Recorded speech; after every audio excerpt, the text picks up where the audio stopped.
Bonjour à tous, notre invité est né en 1929, l'année de la plus grave financière. Il a ensuite vécu au plus près les grandes déflagrations économiques, de la fin du système de Bretton Woods à la chute du bloc soviétique. Il a été successivement patron du Trésor, du FMI, gouverneur de la Banque de France, président de la Banque européenne pour la reconstruction et le développement. Bonjour Jacques Delarosière. Bonjour. Vous publiez cette semaine « Les lames de fond se rapprochent » aux éditions Odile Jacob. On va en parler, mais quelques mots d'abord sur l'élection d'Emmanuel Macron. Est-ce que son élection, est-ce qu'il est capable, selon vous, de redonner un nouvel élan, un nouveau souffle à la construction européenne? Oui, je pense que c'est le sens même de l'élection.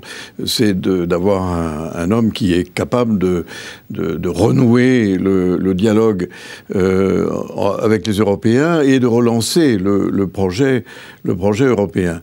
Et de ce point de vue-là, je m'en réjouis beaucoup. Qu'est-ce que vous attendez comme initiative, notamment auprès du couple franco-allemand, pour relancer le couple franco-allemand? Il y a beaucoup de choses à faire pour l'approfondissement de l'Europe, tant dans le domaine économique et financier que dans le domaine des relations internationales. Mais une chose que je voudrais dire ici pour répondre à votre question, c'est qu'il faut que nous soyons, nous Français, pris au sérieux par nos partenaires si nous voulons relancer le projet de l'Europe. Et pour être pris au sérieux, il faut que nous ayons un minimum de convergence économique avec les autres grands partenaires européens. Et pour le moment, nous n'avons pas regagné ce niveau, si vous voulez, de crédibilité. Quels sont les éléments clés? Est-ce que c'est l'endettement, les déficits? Est-ce que c'est les retraites, par exemple, l'action sur le marché du travail? C'est tout ce que vous venez de dire. C'est notre endettement qui est excessif. C'est l'importance de nos dépenses publiques par rapport à notre richesse nationale.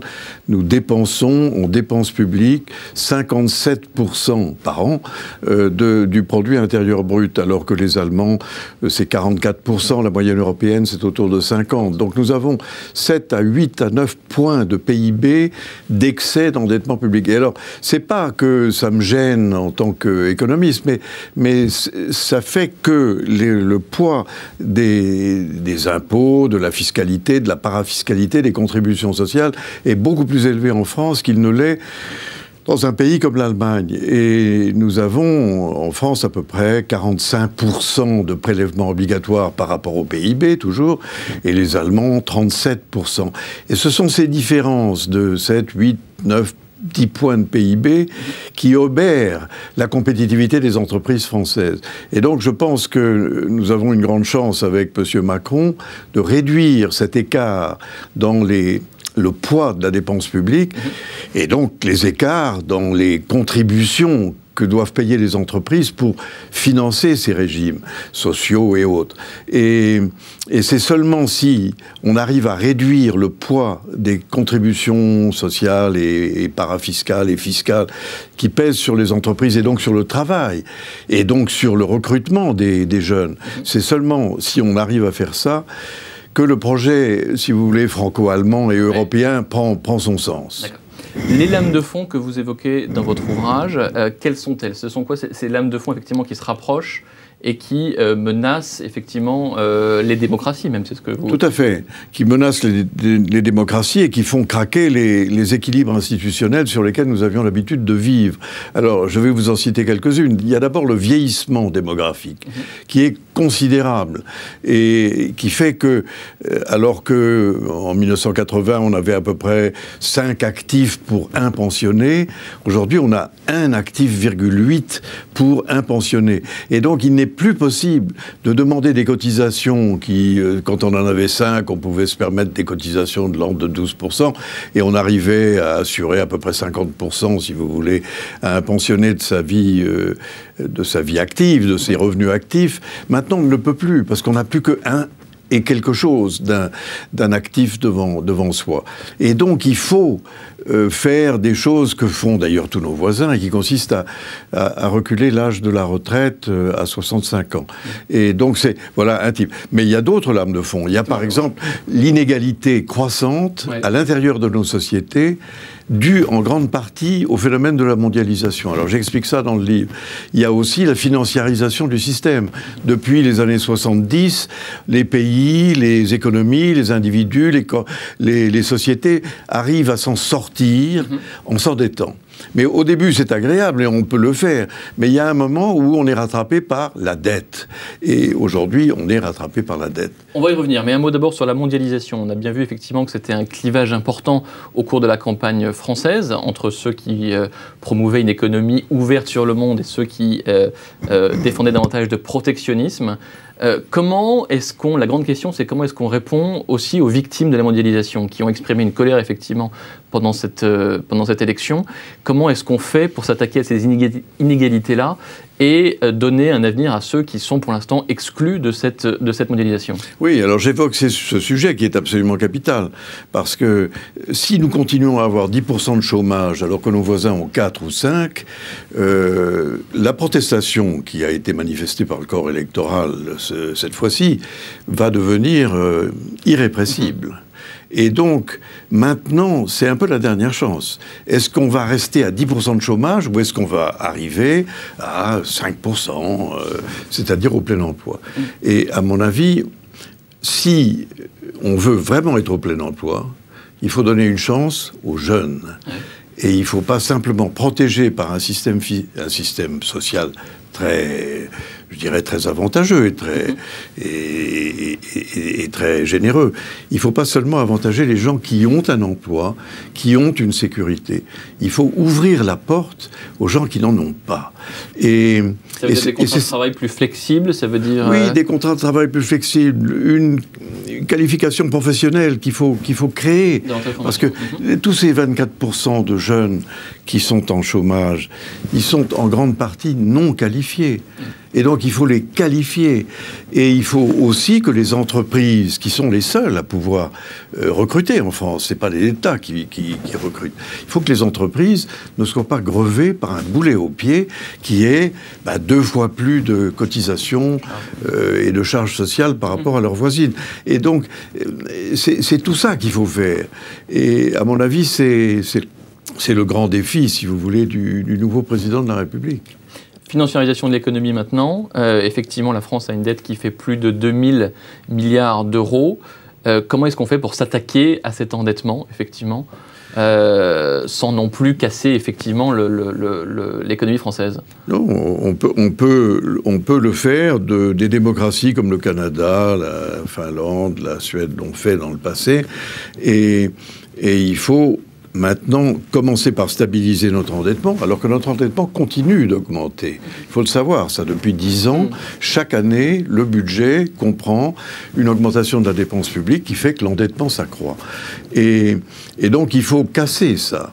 Et c'est pour ça que je mets beaucoup l'accent sur le chiffre de 57% de notre PIB en dépenses publiques, alors que la moyenne autour de nous, c'est autour de 50%. Il faut donc réduire ça. Et si on le réduit, alors on arrive à un moment où la courbe de l'endettement commence à s'inverser et où l'endettement diminue. C'est ce que font les Allemands, par exemple.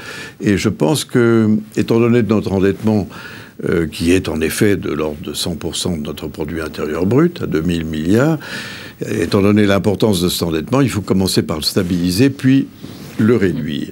Et donc, la tâche de ceux qui vont nous gouverner, c'est de faire en sorte que ces lames de fond, c'est-à-dire la financiarisation, le chômage, la faible productivité de nos économies, soient attaquées par des moyens intelligents. Et si vous voulez, il y a 2 catégories de pays face à la mondialisation, qui était votre très bonne question. Il y a les pays qui arrivent à gagner sur la mondialisation parce qu'ils sont en avance sur les techniques, ils ont des produits haut de gamme qui arrivent à se vendre sur les marchés, et puis il y a ceux qui ont du mal et qui se recroquevillent un peu sur des économies de services un peu du passé. Et donc, moi, je voudrais que l'économie française travaille sur le haut de gamme, investisse, recrute, fasse un peu comme nos voisins allemands. Et c'est faisable. Mais encore faut-il qu'on enlève les boulets aux pieds, si vous voulez, des entreprises, qui sont celles qui pourront bouger dans cette direction-là. Alors, face au problème de l'endettement, certains économistes, pendant cette campagne, ont même avancé l'idée de restructurer les dettes publiques, en disant qu'on pouvait négocier avec les banquiers, pas avec la planète, notamment dans l'entourage de Benoît Hamon. Est-ce que la restructuration de dettes, on pourra l'éviter? Est-ce qu'on est déjà à 100% du PIB? Est-ce que c'est possible de réduire cette part de l'endettement sur le PIB sans en passer à un moment par un effacement, une annulation, un rééchelonnement de la dette? Moi, j'en suis tout à fait convaincu en ce qui concerne la France. La France est un pays qui est en effet très endetté du point de vue de sa dette publique, mais c'est un pays qui a d'immenses virtualités et il a l'avantage d'inspirer confiance à ceux qui lui prêtent. C'est ça le vrai critère. Et la France est un bon payeur. La France est un payeur qui satisfait les 70% de non-résidents qui sont les propriétaires de la dette française. Et je crois que l'art du gouvernement n'est pas de restructurer la dette, qui est toujours l'aveu d'un échec et qui a des conséquences sur l'avenir de l'endettement, le coût de l'endettement, la disponibilité aussi de capitaux internationaux. Je crois que la vraie solution, c'est, comme je le disais, de réduire graduellement. Il ne s'agit pas d'une médication, d'une brutalité éhontée, mais il s'agit de réduire graduellement, en coupant un certain nombre de dépenses publiques qui ne sont pas essentielles. Il s'agit de réduire l'endettement et de montrer qu'on est dans la bonne direction. Et éviter le choc d'un défaut. Et oui. Et parce que le choc du défaut, si vous voulez, il est terrible, en ce sens qu'il faut payer des taux d'intérêt beaucoup plus élevés quand on est en défaut, ou quand on a restructuré, comme on dit poliment, la dette. Et donc, on y perd considérablement. Nous avons la chance d'avoir des taux d'intérêt très faibles. Le marché nous fait crédit d'un bon payeur.